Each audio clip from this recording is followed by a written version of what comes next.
Good morning, everybody. It's wonderful to see everyone here on October 10th, 2014, the day that Malala wins the Nobel Peace Prize.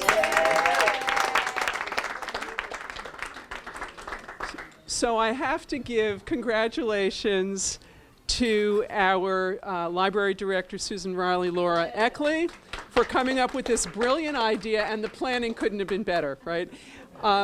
Not only did Malala win the Nobel Peace Prize, but we found out earlier, I think it was this week, that our high school principal, Elizabeth Klain, is first cousin of Judy Klain. Judy Klain is the editor-in-chief at Little Brown, and she was the editor of I Am Malala. So it brings this event even that much closer in the community. The League of Women Voters, in addition to sponsoring this event today, is also sponsoring an essay writing contest for the high school students, and we're going to award a prize. We'll be getting the essays back, I think, over the course of this month, and we're hoping that LMC will invite us on to their local live in November. We'll be able to announce the winners.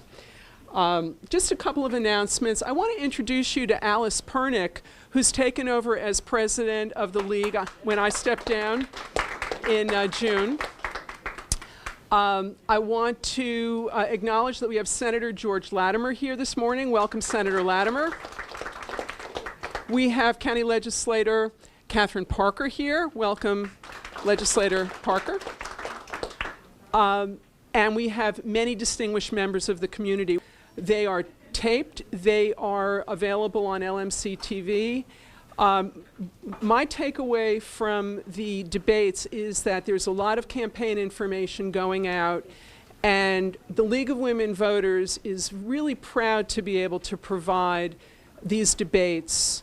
We really do need your support in order to get people to moderate. If we don't have moderators for the debates, if we don't have the membership, we can't provide this information to you. Campaign literature cannot compare to having the candidate themselves getting up in front of people and separating the wheat from the chaff. There is a lot of misinformation that goes on, and the mission of the League of Women Voters is to provide a platform for our candidates to provide to you the facts so that you can go to the voting booth, and we hope you will go on Election Day, and vote with confidence. Yesterday, I got in the mail from my friend and colleague, Lawrence Graham, a cover story that he wrote for Princeton alumni. For those of you who were able to come in June, Larry was speaking about the workplace, and he's also spoken about minority issues. He has written for decades on racial issues. For some of you who may watch News 12, he's a political commentator on News 12. He's just written an article that we're going to put online on our website, and unfortunately, I have to say, this is somewhat of a sad story, but it's very important that we in the community, I think, read it. It's a story about how his son was called the N-word. It's very upsetting to me because I've watched his son grow up. And so this is a very personal story for him. He has opened the doors for generations of children who are coming up today to have things a lot easier than their parents did. And he doesn't shy away from difficult issues. I would encourage you all to read it. It's one of these things that people turn away from. But in our community, of course, we strive for diversity and also understanding, which is certainly going to be a topic that we're going to be talking about today.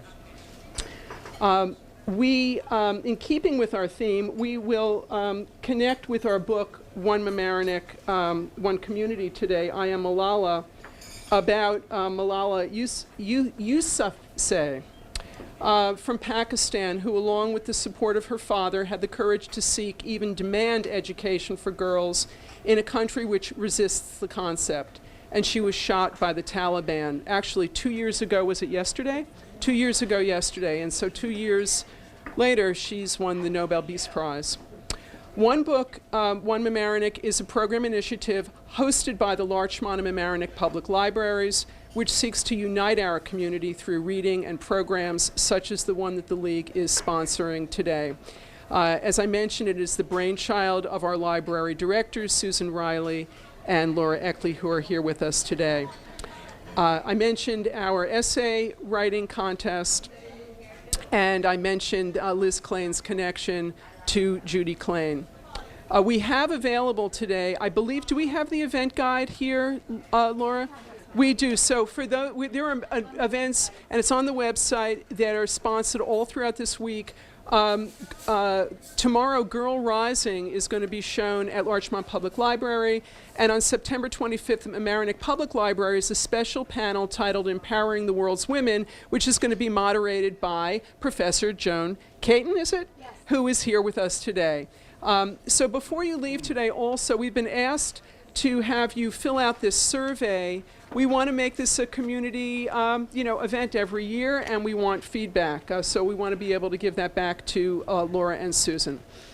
Turning to today's program, our guest speaker, Connie Schneider, will address the courage to do good and the conflicts associated with efforts to create positive change. In 2010 or 2011, we introduced you to Dana Freyer, who is with us today with her husband, Bruce. And you will remember how inspirational that conversation was. They co-founded the Global Partnership for Afghanistan, an NGO which has been working directly with rural Afghan citizens to create farm businesses, restore their environment and their economy. And Dana and Bruce, who I'm so pleased to have here today, introduced me to Connie Schneider as the ideal speaker, and I thank you all for being here today. I also want to say that I was so pleasantly surprised when Connie told me that we would be blessed with the presence of Sabra Moradi, is that Moradi? Moradi, who's one of the students from Afghanistan, and who, if I'm correct, also attended school in Pakistan, is that correct? Yes. And she is attending Trinity College, and was brought here today by her host mom, Elizabeth Titus. So we're really, really pleased. Little background about Connie to help set the stage. Connie was born in Germany, attended the University of London, and became a solicitor with the Law Society of England and Wales in 2004. Connie then attended the Fletcher School of International Affairs at Tufts University. And this past spring, Connie was awarded the inaugural Fletcher's Women's Leadership Award for outstanding women graduates who are making a meaningful impact in the world. Connie's international service to vulnerable populations includes work with the European Union's police mission in Afghanistan and the development of the School of Leadership Afghanistan, also known as SOLA, an organization that runs the country's first multi-ethnic girls' boarding school, and that is where she met Sabra. Connie has also worked with different European justice and rights organizations, the International Community for the Red Cross in Chad, the International Criminal Court, and the United Nations in Congo. Today, Connie will draw on a decade of working with these organizations to reflect on the difficult choices encountered by aid workers and other individuals working in crisis zones when confronted with clear needs contrasted with the real risk of others and themselves incurring serious harm. Connie will share anecdotes from Afghanistan, Chad, Syria, and Sudan, also reflecting on her experiences with SOLA. After Connie makes her presentation, and Sabra, we will open this up to questions and answers. So it is my great pleasure to introduce you to Connie Schneider.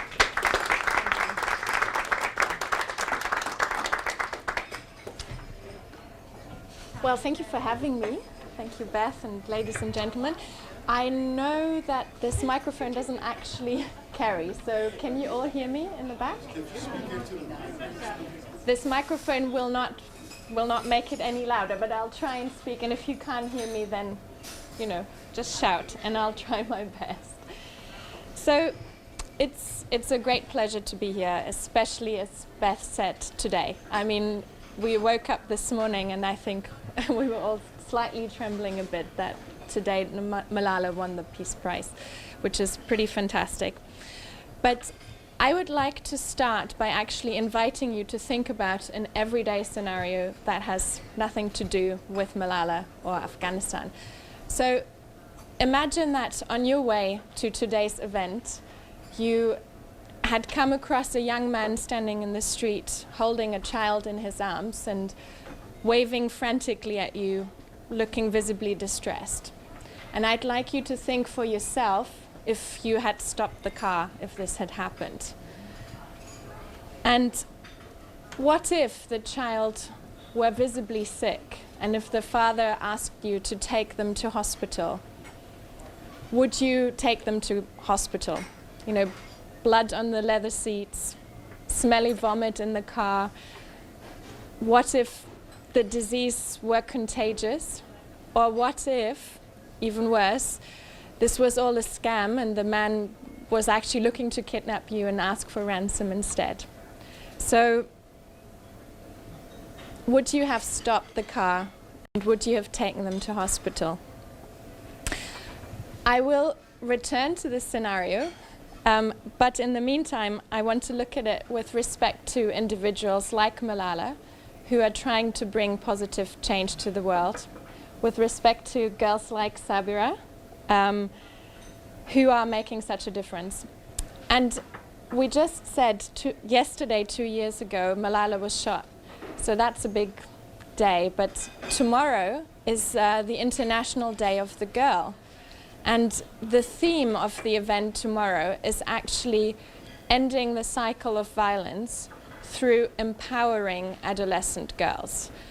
And I think that's a very appropriate theme as well. And I want to think a little bit more about this question of empowering and encouraging people like Malala, people like Sabira, to bring about this positive change. I know you've been reading Malala's book, I guess all of you, and so you know all about the events that took place 2 years ago when she was shot. And frankly, it's quite a miracle that she survived this vicious attack. Malala knew that she was risking her life when she was speaking out courageously about her right to education. And of the time before the attack, she says, and I quote, "We were scared, but our fear was not as strong as our courage."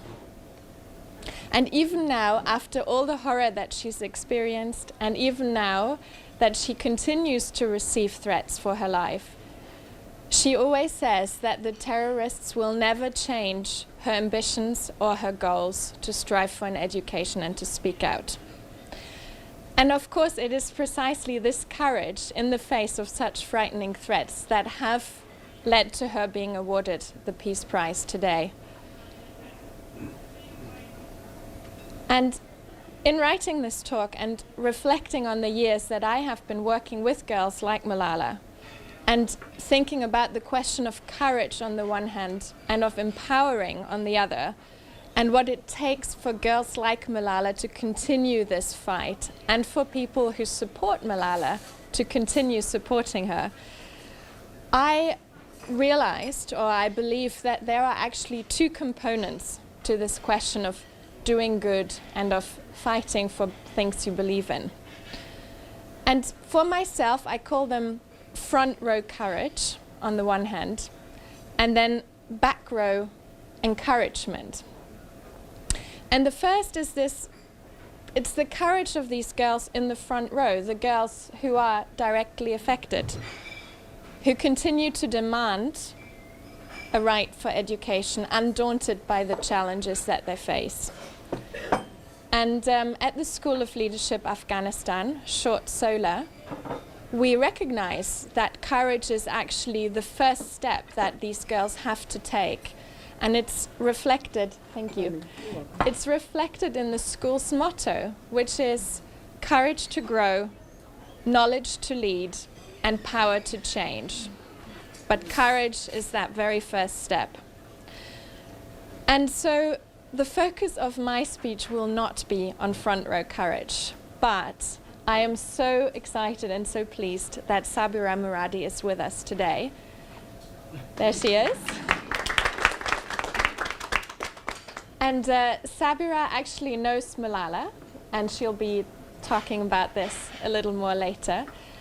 I knew about Sabira long before I met her, because she wasn't at Solar when I was at Solar, but I heard so much about her, and I was teaching 2 of her sisters, and she has inspired me majorly through her quest for education. She grew up both in Pakistan in a refugee setting and in Kabul, and she herself had to show enormous courage because under the Taliban she went to secret school, taken by her mother, hidden under the burqa to go there. And I'm sure that you have many questions to her that she'll be able to address in a minute. Now Sabira is a freshman at Trinity College, which is very exciting. And well, I'm sure there'll be many questions to you after. So thanks very much.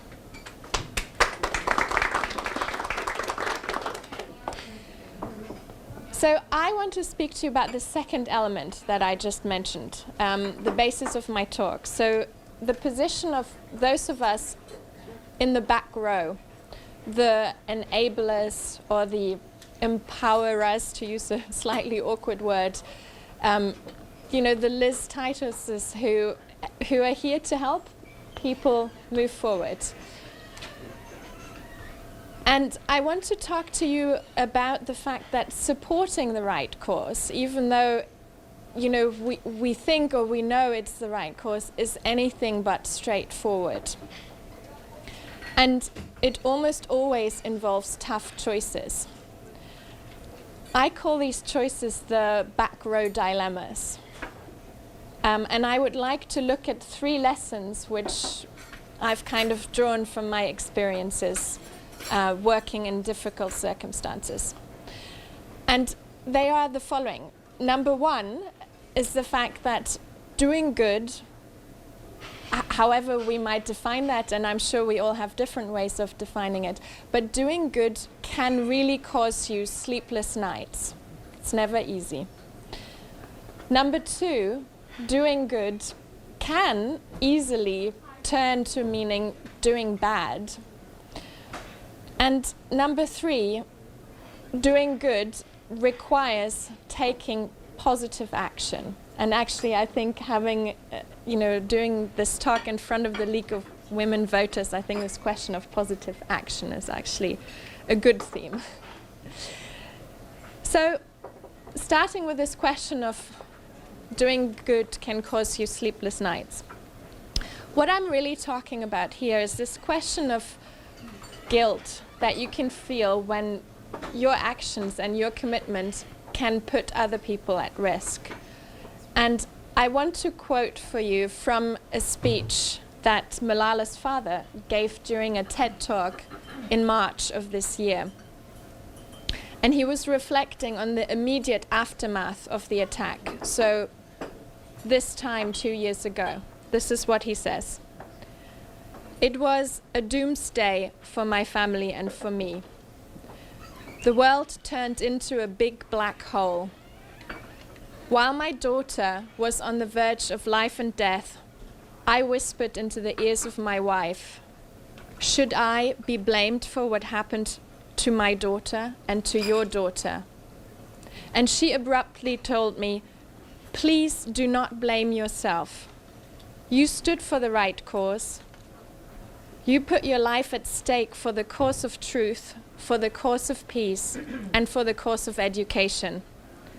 And your daughter is inspired from you, and she joined you. You both were on the right path, and God will protect her.' These few words meant a lot to me, and I didn't ask this question again." Surely that's a really tough one. Now, in my case, the anecdote that I would like to share with you is that a family of one of our Solar students recently found an IED, an improvised explosive device, in the driveway to their house in Helmand province. Now, this was very clearly and actually expressly a threat for having sent her to boarding school in Kabul. And they were very fortunate that it didn't explode. But the question that is constantly in my mind is, does the school, and do I, at the time I was chair of the board, carry responsibility for putting this girl and her family at risk? And how would I feel if something happened to her or to the other 36 students at Solar? And this question of, is this a responsibility that I'm willing to assume, or would I actually be better off not to engage in activities like this unless I can be 100% sure that nobody will come to harm? Now, the words of Malala's mother provide some comfort in this dilemma. But her words certainly don't mean that I won't have sleepless nights over this question. And they also don't answer the question of whether what I am doing or what anybody is doing is in fact doing good, when in fact you might also be doing bad. And now this brings me to the second question that I wanted to talk to you about, because I think it's actually the critical question that you need to ask yourself at the very beginning. Are my actions actually doing good? Let me take one more time the example of Afghanistan, where we actually have many foreign human rights activists who come into the country with, very good intentions, and they very often come across this question of abused women, domestic violence, for example, severely abused women. And of course, domestic violence is a horrible thing. And should we work towards stopping it? Well, of course we should. But what's happened in more than one instance is that these foreign activists came into the country and told these women, encouraged these women to leave their husbands and leave their families and move to a shelter. And that might be the right choice in many circumstances, but it isn't always the right choice, because these women are often ostracized by their families, often forever. It means they're often cut off from financial support of any kind, and they will be dependent for the rest of their lives on these shelters. And the shelters are also in many ways actually prisons from which you cannot leave. So as harsh as this might sound to our Western ears, oftentimes reconciliation is actually a better choice for some of these women.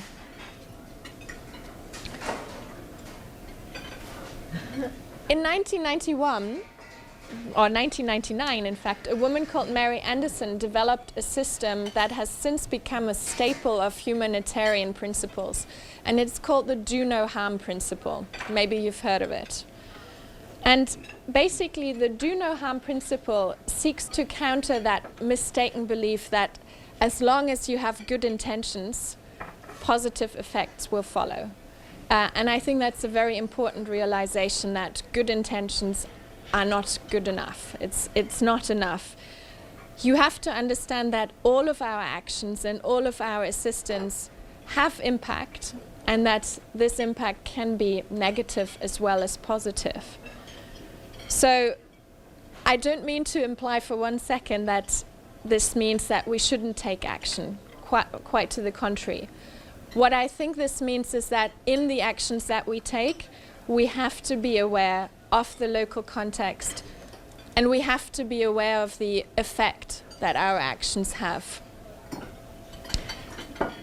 And that brings me to my last point, which is that doing good requires action. I think, we agree that there are controversial causes, and some of us support these, others don't. And then there are causes that are maybe less controversial, and I'd like to think that girls' education is one of these less controversial ones that seem like a no-brainer, that seem like, the ultimate cause that we are willing to support. But I want you to think about this question of the step that you have to take from thinking that this is a good cause to actually actively supporting it. That this isn't a straightforward one, that this requires action.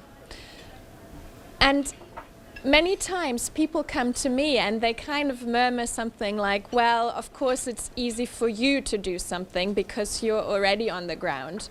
But, you know, in my case, what can I do? Or, you know, the circumstances aren't right. Or, you know, my boss doesn't like our firm to invest in Afghanistan because there are money laundering restrictions. Or, you know, there's always some circumstance and some condition that actually doesn't always make it easy to do something. And, you know, here I'm talking about something more than simply donating money and signing a check, even though that in itself is, of course, also a positive action and a positive step. So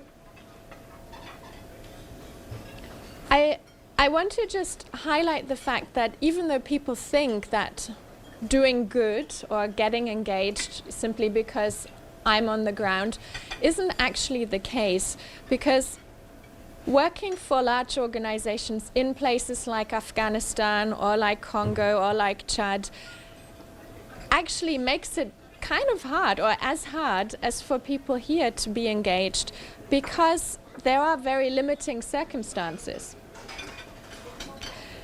And my biggest disappointment has in fact been with fellow humanitarians working on the ground, because I started out thinking, well, you know, these people surely must have these bigger causes in their head, when in fact they are as limited as other people by circumstances and as limited by rules that restrict what they can and cannot do.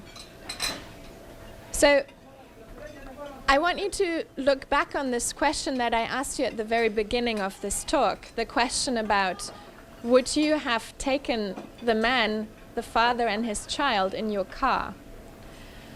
Because precisely this scenario happened to a good friend of mine, but instead of this happening on the street in Larchmont, this happened to her in the middle of nowhere in the bush in South Sudan. And the child in question had cerebral, I can't actually pronounce this, malaria. And this little girl, very clearly would have died had my friend not taken her in a car. But my friend took her in her organization's car because, you know, when you work in South Sudan, it's not like you drive in your own car, you drive in your organization's car. So by taking somebody who was not a member of her organization, she was breaking company rules, organizational rules. And, you know, taking this girl back to hospital, my friend was actually terrified. You know, exactly what I just talked about, vomiting on the floor, shivering, you know. She was thinking, is this girl going to die in my car? Is the community going to turn against us because they will blame us for what happened, thinking that, you know, there was some sort of magic at place that ended up killing this girl? And, you know, will I end up losing my job if this happens? And I think, I mean, in today's day and age, there's an even worse thought. What if this girl had Ebola and you took her back to your base and ended up infecting everybody else? So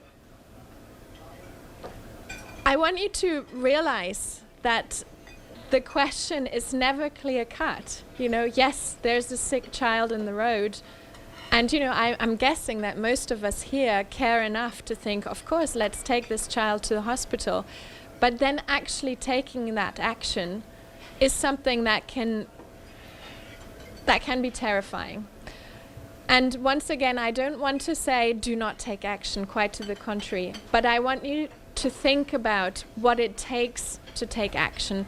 And I want you to think that it's not always a straightforward question and not always a straightforward answer. And this is this question of courage, you know, being able to look at the situation in question, using your judgment and your common sense and looking at the circumstances and then having the courage to take that decision. In 2008, I was working in a camp for internally displaced people in eastern Chad, on the border with Darfur. And this was a camp with some 50,000 people. And literally the only thing that these people owned were the seriously ragged clothes on their bodies. And, you know, I have seen a lot of things, but I have never in my life seen such abject poverty. I mean, these people owned nothing. And in this camp, I very quickly learned of a boy called Saleh. And Saleh suffered from a disease called Noma, N-O-M-A, which is an absolutely horrifying and crippling disease which is believed to kill about 90% of the people who contract it. It's extremely devastating. And those it doesn't kill end up very often severely disfigured, because what it does is it eats the flesh on your face, and it also eats the bones underneath. And in Saleh's case, the disease had come to a standstill, but he had lost half of his nose and half of his lips, and you could actually see the tongue underneath, although he didn't have a gum that had disappeared as well. So, you know, you see a kid like that. You're there to work for a humanitarian organization. You're there to save lives. And even amidst all this misery, someone like Saleh stands out. And so, of course, your reaction is, what can we do for this child? And the reality was quite sobering, because none of the organizations in the camp could help Saleh, because what he needed was actually state-of-the-art plastic surgery to close these gaps in his nose and his lips, and to reconstruct his face. And that's simply not something that you can do in the middle of eastern Chad. So I found a German clinic in Niger. Now, I don't know how much you know about geography in this part of the world, but eastern Chad to Niger, you basically have to cross 3 countries. And, you know, you can't really fly there. To fly there, you have to either go back to Europe, or you have to cross 3 different countries as well. I mean, the connections by air are not very good. So I found this clinic, and I was so proud, and I thought, okay, now my organization can help get this kid there, and, you know, the organization can help him. Only to then find that actually many of the humanitarians out there didn't really want to get involved, you know, didn't want to break the organizational rules that existed or bend them. And the mandate was actually very limited and very restricted to helping people survive in the camps, but not to provide surgery to this little boy. So the only option I had was to hire somebody to take Saleh to Niger by road across 3 different countries, and to get him a passport, and, you know, frankly, to take personal risks to make this happen. And again, this might seem easy. You have a child, you have a clinic, get him to the clinic. But everything that could go wrong about Operation Saleh actually did go wrong. Because the month that Saleh and his protector were meant to leave for Niger, there was an incident in the country where a French NGO, and this goes back to the question I mentioned earlier about doing bad, this French NGO had heard about the war in Darfur and many kids who lost their parents, and they had decided that the thing to do would be to bring these orphans across to France for adoption. You know, which seems like, maybe if you think about it for 1 second, seems like a nice thing to do. You know, let's give these kids a new home. But what they hadn't thought about was that actually in the community and in these settings, the kids were not considered orphans. They had aunts, they had uncles, they had the community. And, you know, they didn't want to go to France. So actually what happened is that the French NGO they were arrested literally on the runway with, the engines running and these kids dressed up as war orphans ready to leave. And obviously this caused a lot of distress, not just for the kids, but also for organizations on the ground, because there was so much mistrust that ensued that you could not take out a child of Eastern Chad in that setting. So, here we were, everything ready to go, and then we had to cancel the trip. And so we rescheduled 6 months later, because the surgeons in Niger were not there all the time. They flew in. So we had a very small window of opportunity. And so 6 months later, we were ready to go again. And then what happened is that there were rebel attacks in the camp. And so my organization evacuated everybody from the camp. No telephone lines, no connections to the family or to anybody there. And so, here I'm sitting thinking, we missed that window of opportunity again. So in the end, what happened is that a friend from another organization took that great personal risk and decided to make a leap for it. Because what he did is, once again, he ended up bending his organization's rules. And he got in touch over the radio. And, I always try to set the scene here a little bit. Hundreds of kilometers away from where we were, he gets in touch with a radio operator. The last person in this camp who was still there was a driver from this organization. And, he calls him on the radio and says, can you just, go out in this camp of 50,000 people and find the boy with no nose and bring him here? And that's exactly what happened. Hidden in the back of this Jeep, Saleh came out of the camp and eventually managed to leave and eventually managed to go to the clinic in Niger.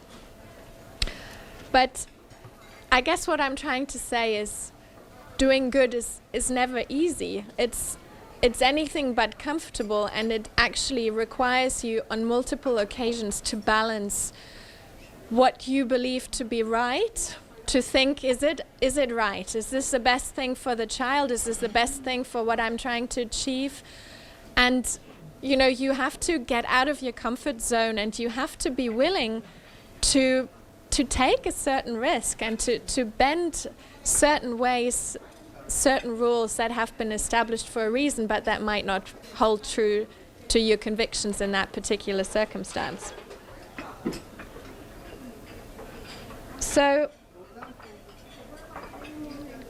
this question that I asked you at the beginning, I didn't ask how many of you would have stopped and taken the child and the father to hospital, but I would like you to take that question home today and to kind of ponder it for yourself. How far are you willing to go, and how far are you willing to get out of your personal comfort zone? And I think this might seem like a philosophical question, but they are very important questions. And I think they are questions that we are confronted with every day. When we see a car broken down by the side of the street, or when we hear about things like Ferguson, there are things in the news every day that I think ask us or push us to ask ourselves that question. In my case, I grew up in Germany, and every day with my grandmother, I asked myself that question: what would I have done? Would I really have stood up? Would I really have been willing to take those risks? And we have to know that our actions as well as our inactions have effects on other people every day. In closing, I would like to share with you one more thing.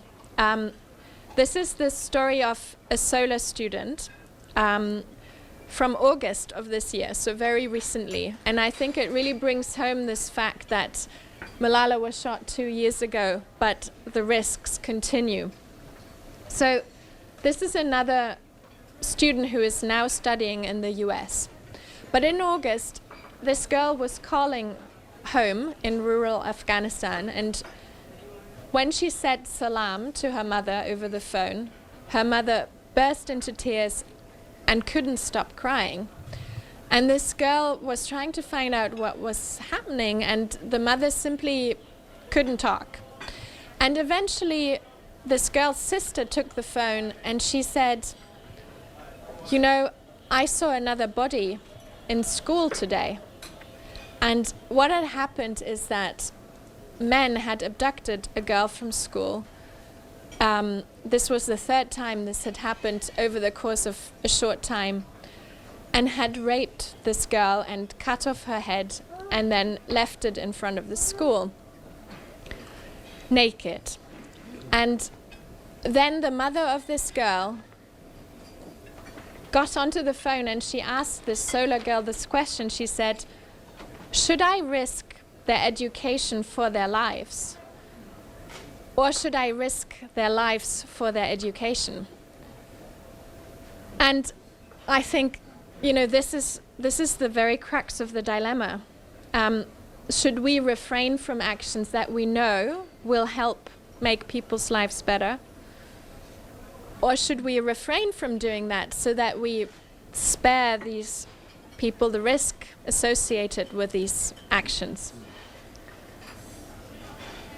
And given the abhorrent risks, and Malala is a very good demonstration of this, I think we know that this is not an easy choice to make. It's a tough choice. It's a choice that requires courage on both parts, the person in the front row as well as the person in the back row. And what I've been trying to say is our actions and our inactions do have consequences. And so sometimes not doing anything is worse than doing something. And this is what I was saying. In a way, doing good is a lot like voting. You can't just tick a box. You can't just write a check. You have to actually consciously take that decision and, courageously take that action. So on that note, I want to finish here, and I want to invite you to direct questions. Well, I'm happy to answer any as well, but particularly to Sabira, who is taking the courage to ask for her education every day, and whose sisters and whose family are taking that courageous stand in Afghanistan every day. So thank you very much. I know that some people over the course, we're going to take questions, we'll have to leave, but I just have something that I wanted to present to you. We're so pleased that you could be here. As the world traveler, I thought that maybe you could use something to take. It's a travel bag so that you can take with you, and it has the League of Women Voters pin that you can wear proudly where you go. You're very welcome. And this is an eco-friendly carry bag for you, because we care about the world that we're giving to you. And this is one of my favorite books called The Big Green Purse, and it talks about being loving to our planet, and I hope that you will share this with your friends. I'm going to walk around with the microphone because that's the way we can ask questions. So what I'm going to ask is whomever has a question to please tell us who you are and then ask the question. Who'd like to go first? Okay, Keith.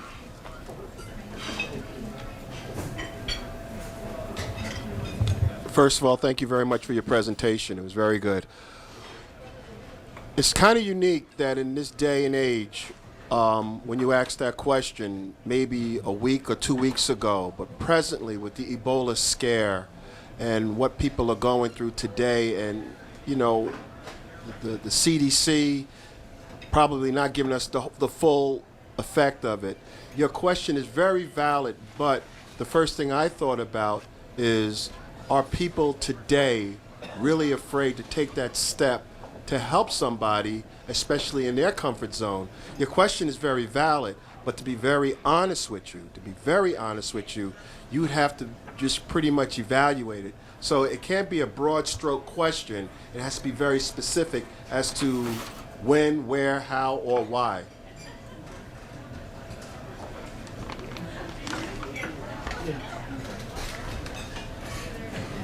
Thank you.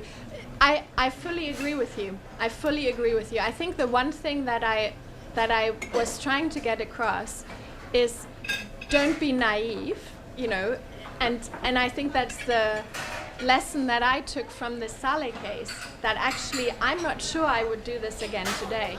I really am not. I mean, there were so many valid reasons not to get involved, and this is why institutions have rules that say, you know, we can only do so much. We cannot get involved in every single instance.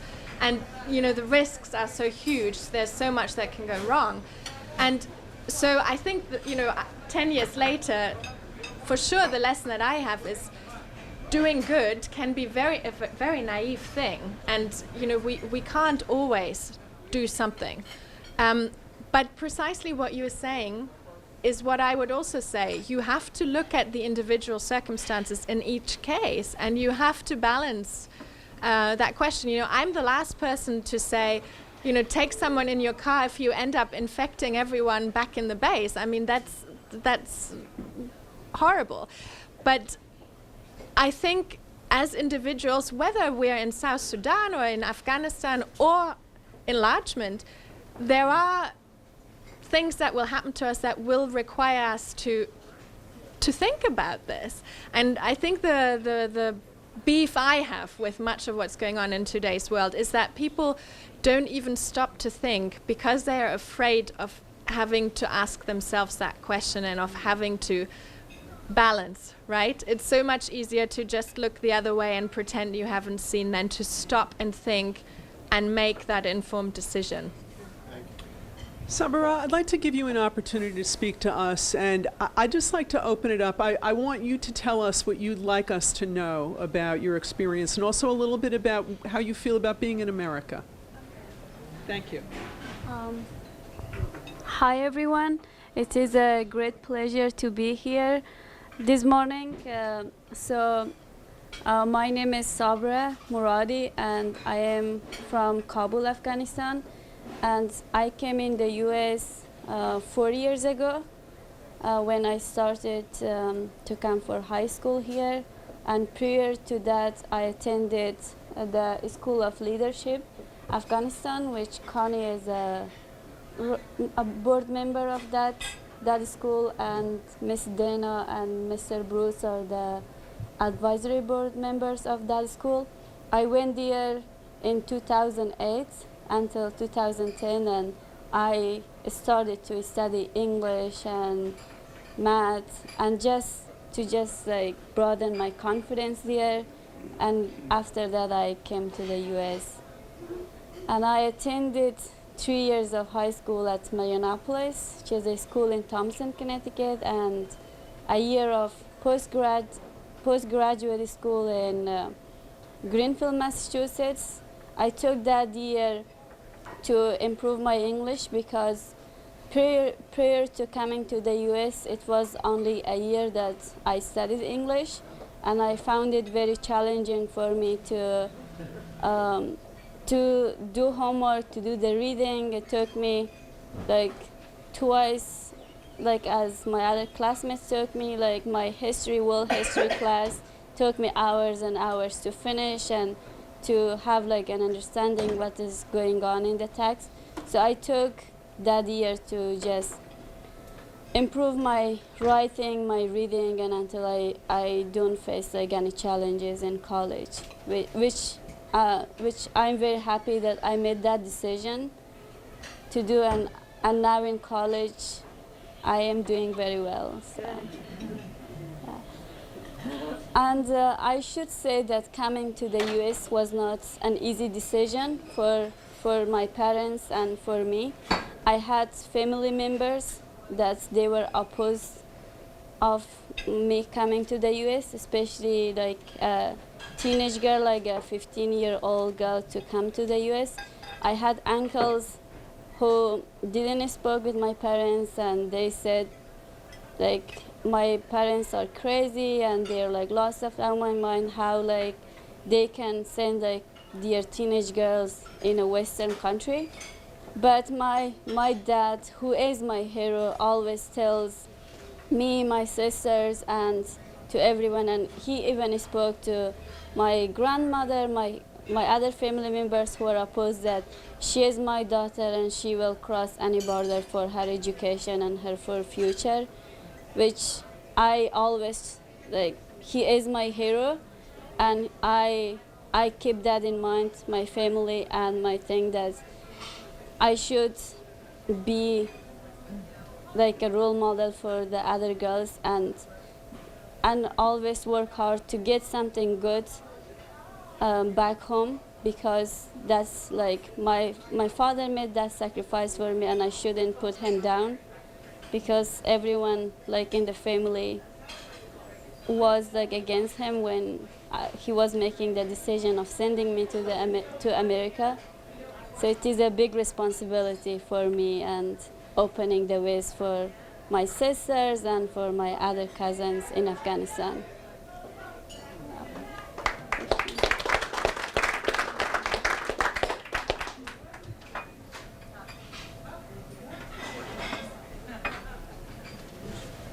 Thank you, Beth. It's Fran Snedeker from Larchmont, and I really appreciate your telling us a little bit of your background, Sabira. And it's wonderful that you can achieve the college education here in the United States as a result of all your hard work. But I wonder, what is your vision for the future?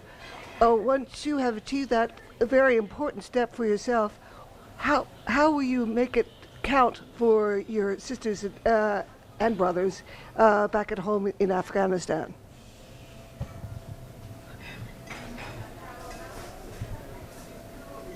So definitely studying in the US and getting a college education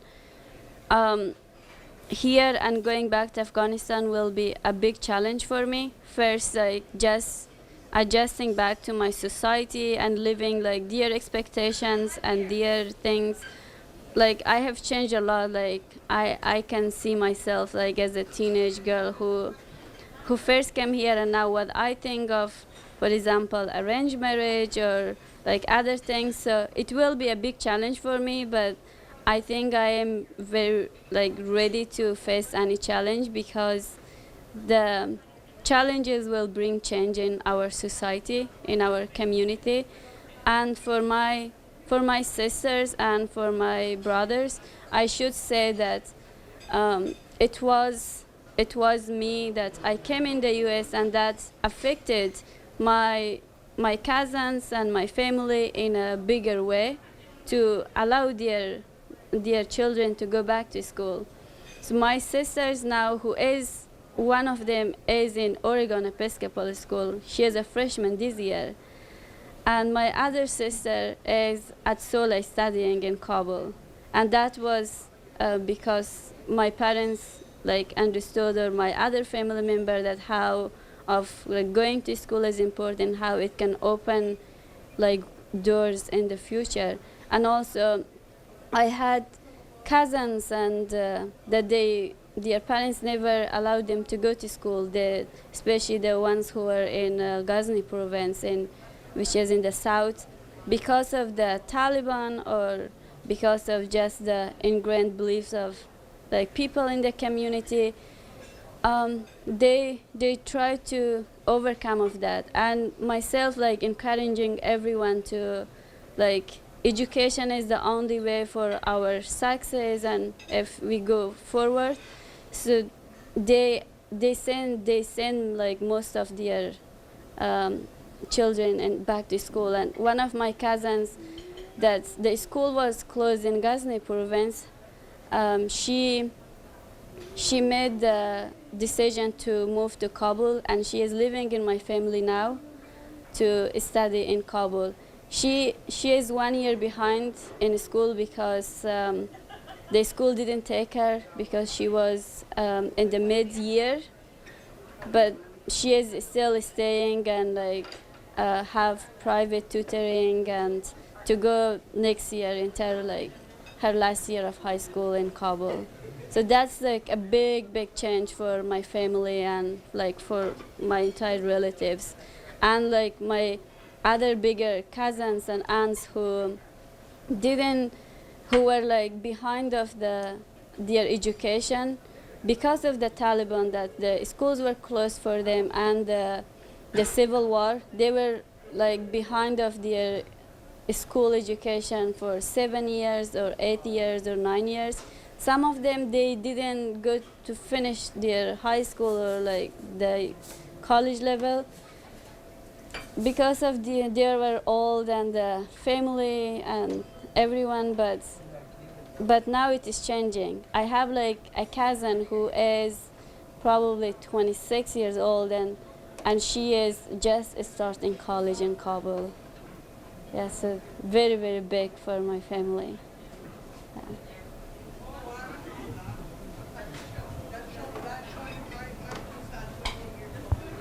Elizabeth Sanger from Amerenik. Two quick questions. One, you spoke about your father as your hero, and I think Malala's father is very much her hero. And I was wondering, encouraging men to take the risk, and what do you see for the future, the influence your father would have? And then my second question is, what has surprised you about your life here, your life in college? And especially in societies like Pakistan or Afghanistan, women cannot do anything because mostly the men are, and the fathers, brothers are like making decision for girls, for women, and they're in charge. So having like a supportive father or supportive brother and a supportive like male in the family is like a huge, huge thing for girls and women in Afghanistan. And like without fathers and without brothers, we can't do much, especially in those areas. So we are applauding them for being supportive and understanding of us. And for your second question, it is surprising for me like how it is like my life changed so much, but I also believe that like in humanity work of everyone and in hard working, I think first that it is sometimes I think that how much I am blessed with being surrounded like so much kind-hearted people, like one of them my host mom Elizabeth, that they want to do good for me and helping me and taking my hand to make my own future. And that's the hard work. I really believe in hard work. That it really pays off. Like in Kabul, I went days that like without any food like during the day, like from early in the morning, like 4 in the morning until like 4 at night or 6 at night. I was constantly going to public schools, Quran classes, math classes, until like I could get like a better education and make my way around. And if I just went to the public schools, we didn't have any teacher. We just went to the classroom and just sat there and for like from 7 to 12 o'clock, and the teacher sometimes showed up and sometimes didn't. So I had to like seek other opportunities, like math classes or like English classes, to at least find a better opportunity. My story of finding the SOLA is like related to this because there was this exchange program that they wanted to bring students, and this program was through the State Department. And I wanted to be one of the exchange students. My headmaster came to me that if I knew enough English, I should try out for this program. And that was bringing a student for a year in the US. And by that time, I didn't know any English. So I asked my father if I could take English classes and to be considered for that program. And then he said, yes, you can find any English center to learn English and try next year. And that was when I found SOLA. I was walking through the streets of Kartese, like, which was 20 minutes or 15 minutes from my high school. And I came across the SOLA street that the little guys are talking about, an American school and teaching English. And then that day I couldn't go in because I was alone. And then the next day I came with my uncle and went inside the Sola. And then that's how I got involved with Sola and started to study English.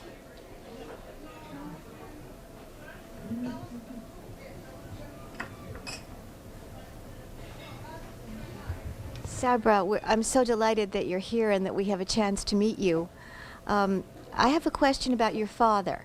What do you think influenced your father to be so open-minded in the context of his society? What were the influences on him as he grew up, etc.? Thank you.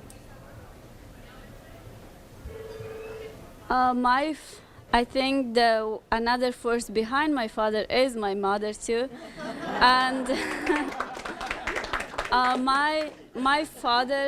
my father himself is educated. He studied civil engineering in Kabul University, and the first one, like, from a very minority group in Afghanistan to go to university.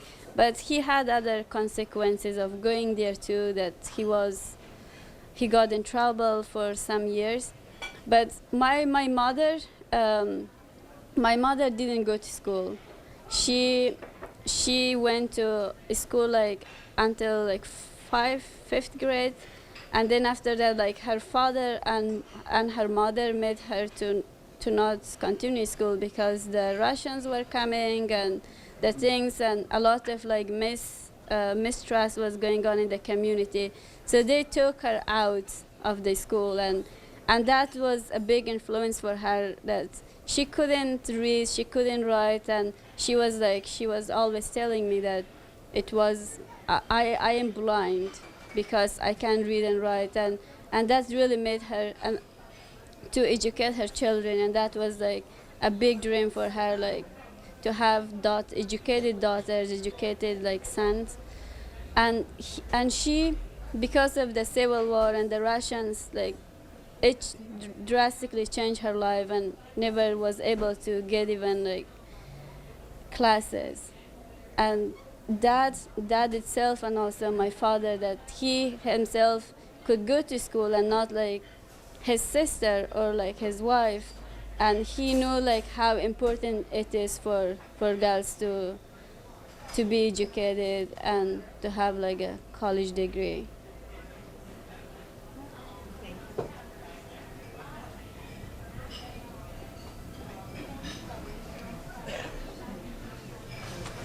Hi, my name is Peter Cohen. I'm just wondering for both of you. Well, first, when you go back to Kabul, or when you're working in these other countries, is it dangerous in that, for instance, for you to go back to Kabul? Does that, I guess that's going back to a big city by Afghani standards. Just going back there, and the experience that you've had here, and then people find out about it, let's say, is it dangerous in the city because there are still fanatics away from what we think of as the regional areas, the tribal areas? Would it be dangerous? And then for you, is it the same way? Is it dangerous where you work in these countries, just because there could be fanatics anywhere? So I guess my question is it just dangerous just to go back there, or for you to be there being an educated woman?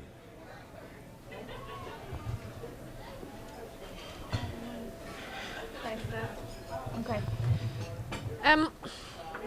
Well, I think generally speaking, the perception of danger is always very different from the outside than it is from the inside. I don't want to downplay for 1 second that some of these places are dangerous, and I think we see that in the news.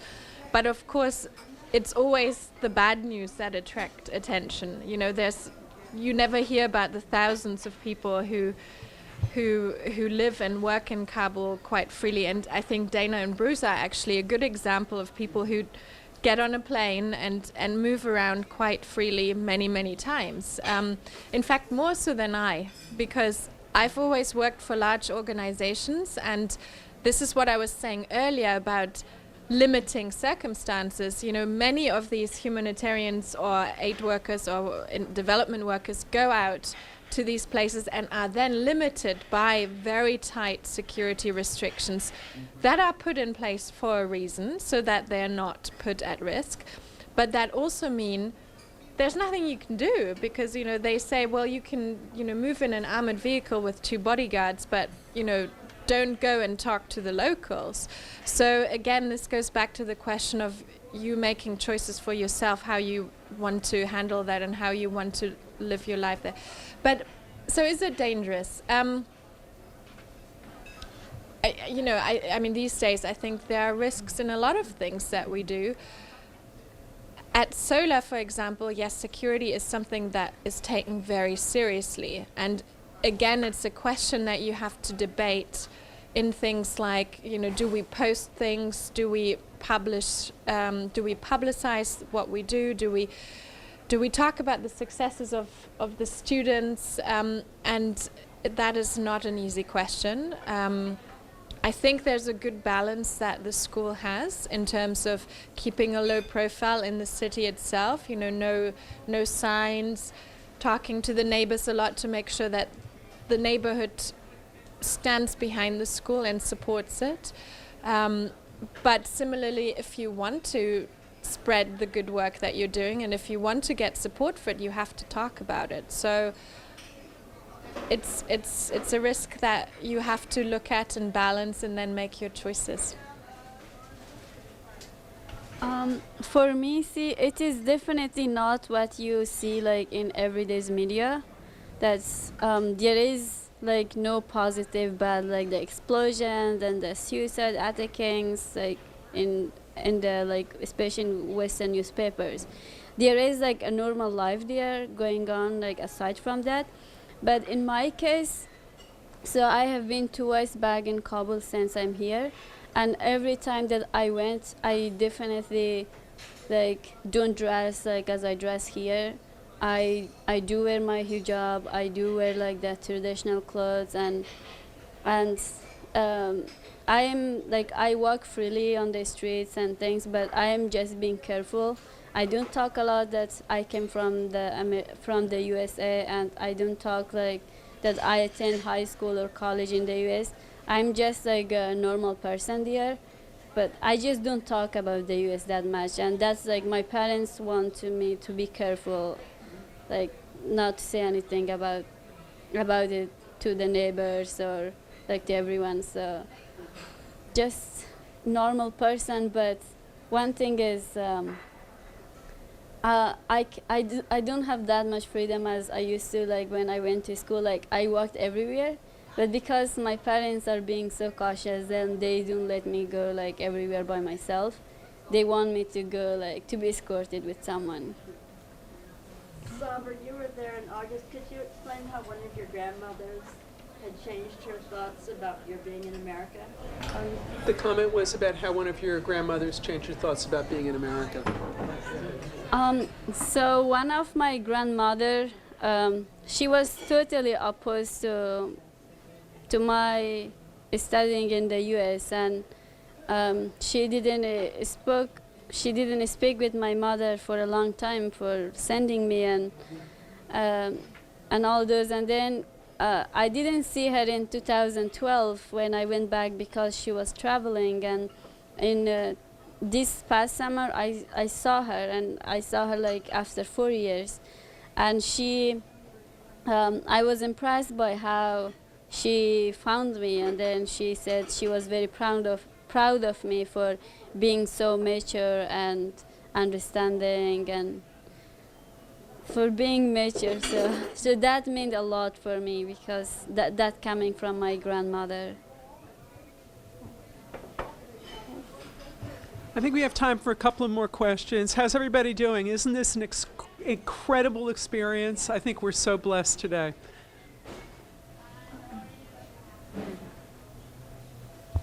Oh, thank you. I too am I'm Mary Lee Berridge Larchmont, and I just find this an incredible thing, and I'm so grateful for all who brought it about. One of the questions that hasn't come up yet here, the role of Islam and how you, in a way, you are such a great ambassador for your faith, which I'm assuming you are of the Muslim faith, and therefore all the awful press that is coming and putting Islam in this huge, altogether terrible point. I just am so eager to see the efforts made to try to separate the extremes and the kind of a role that you have. Have you had any particular difficulties over here, and especially lately, in terms of all of this? We would be so eager to know this, and I would love to hear your comments about it.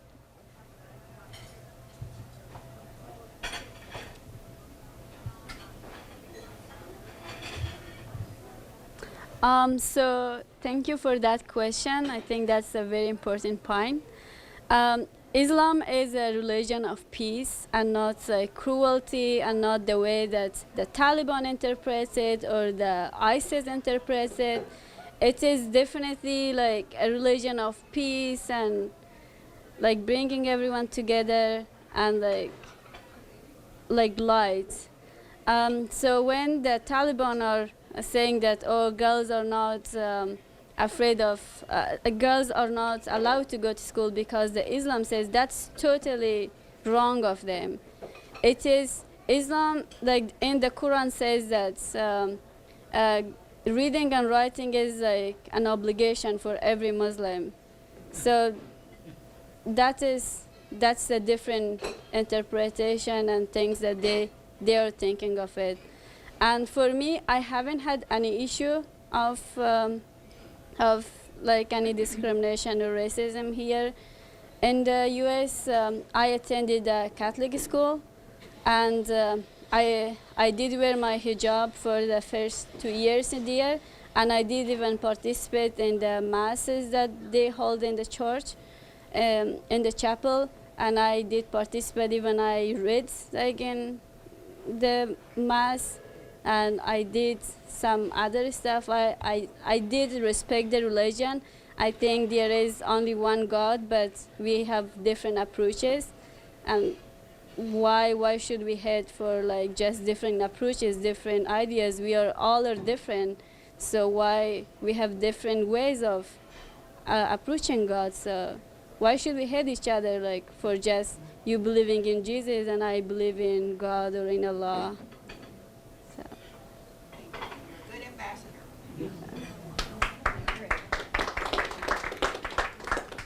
We have one more question, and then we'll. Did you have a question that you wanted to ask? Okay.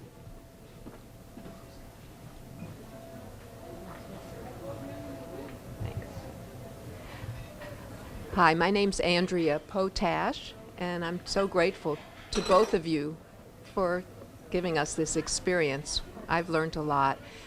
My question is, I think a lot of us probably read the book 3 Cups of Tea. And I was very moved that there were girls' schools being built in the tribal areas, the rural areas. And I have heard that a lot of them have been destroyed since. And I just wondered what the state of those schools might be, if you know anything about that.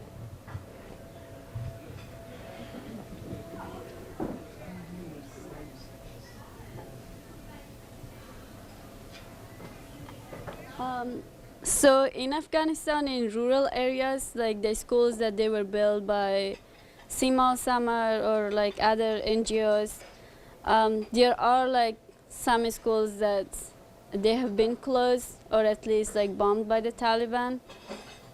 In rural areas, like in Ghazni province, I knew of that the schools were closed that they were built for girls. And in Kabul, the schools that they were built for girls, they are still running. It is like an entire different situation in Kabul than it is in rural areas like in the south and in Helmand, where the Taliban are still like in power. And my school is still like running, and she's a great school there, except that we don't have teachers, but we still have like a building and chairs. to this? I mean, I think none of us here know much about Greg Mortenson's recent status, or certainly I don't, and so I don't want to comment on that. But just very generally, I think there's two lessons here. One is this question of, what I mentioned earlier, good intentions don't always lead to positive results. And I also think that change or positive change requires so much action, so much attention to this. So it's not so easy to simply go out and say, let's now replicate this 400 times, right?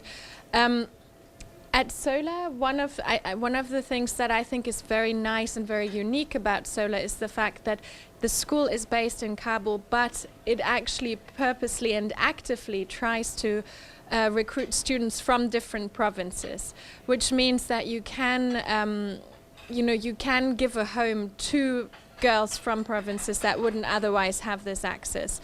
And this is quite unique because the idea of a boarding school and a boarding culture in Muslim societies is not that well known, because families like to, keep their children close rather than send them to strangers. That's number one. Number two, one thing that I can comment on is I was in Afghanistan for over 3 years, and we worked very much on the training of police officers and prosecutors and judges. And so, similarly, I think to teachers, there was a huge problem with sending judges to remote corners of Afghanistan.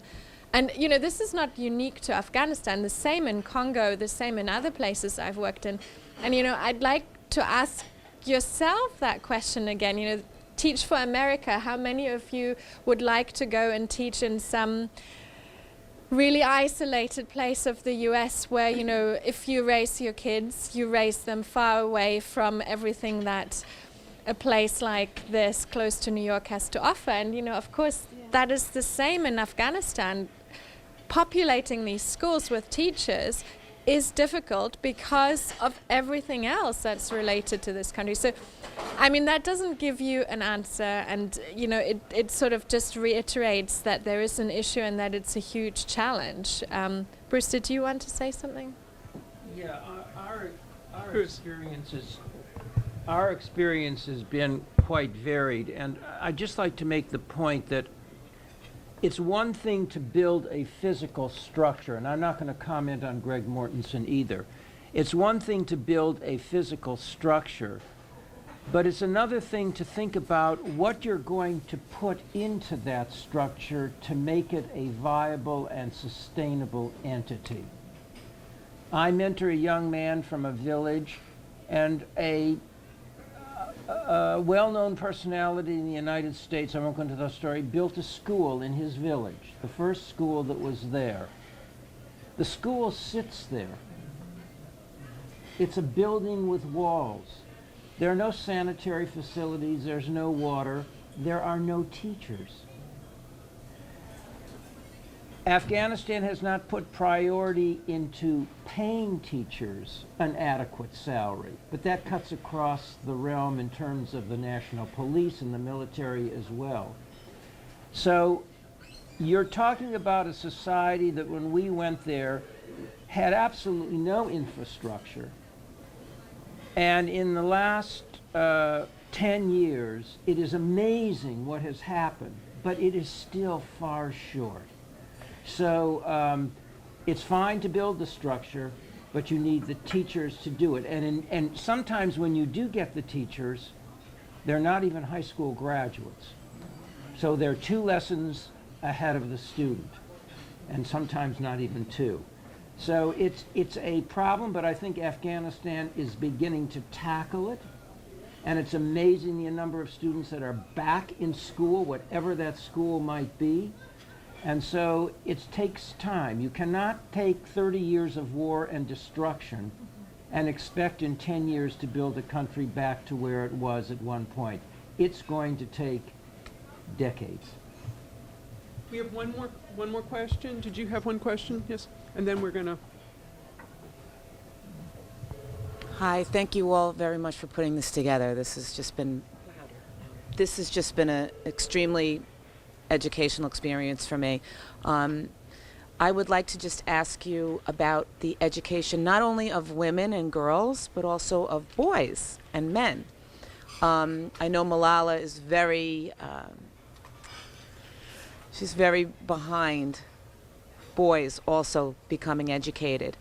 And what is your opinion of that? And do you think that could also be an area that folks could also focus on, since it's such a male-dominated culture? Thank you.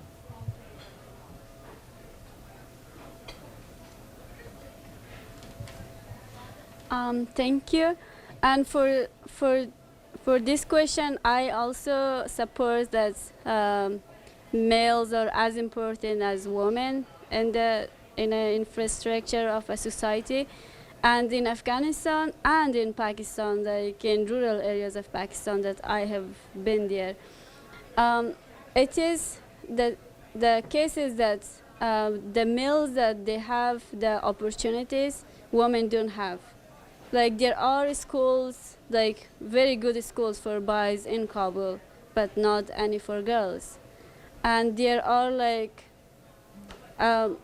just it is a male dominant, and the families allow their sons and their to go to like private tutoring and pay extra fee for their university and college, but they don't do for girls. They think that girls are like temporary, like they are staying for them like just until they're like 15, 16 years, because they will be married off and will be like somebody else's. So that's how like they are not investing in girls. They don't consider like the benefit of education or like going to school to the girls themselves, but rather than themselves, like as a family, that whether they are going to bring any profit to the family or no. But which I am totally I oppose to that, because I think individual interest is more important than like what I could bring for my family, what I could do for myself, and first comes first, and then like the family or bigger thing. So, and also like, for example, when I am in Kabul, like I don't have the opportunity of like that much of opportunity to go outside as the guys have. For example, like swimming. There is no swimming pool for girls in Kabul. And there, like I have never been in a cinema in Kabul, because like cinemas are not open for the girls, for women. And so like most of the restaurants and clubs, like it is only like male and things, and you don't see like a shopkeeper who is a woman, or like they're all male. And do women have the right to vote? Yes, I'm very happy with that we are way ahead, like we have the right to vote in Afghanistan. And like I was so happy to see like women drivers too in Kabul, like this past summer. I saw a lot of them, which was surprising for me. It was a big culture shock to come to the US and see like all these women like having their own cars and driving around. And when I went this summer, like I saw a lot of women, like probably 10 or 12 of them in the city who are driving. So maybe what we could ask you to do is, I'm sorry. 25% of the members of parliament are women. 25% of the members are women. That's more than us. So maybe the thing to do is maybe to start a League of Women Voters in Afghanistan to educate people. Please fill these out, because what you have to say is what's going to make this a success. And please vote on November 4th. We are so grateful to you for coming here today. Thank you so much, and thank you to all of you.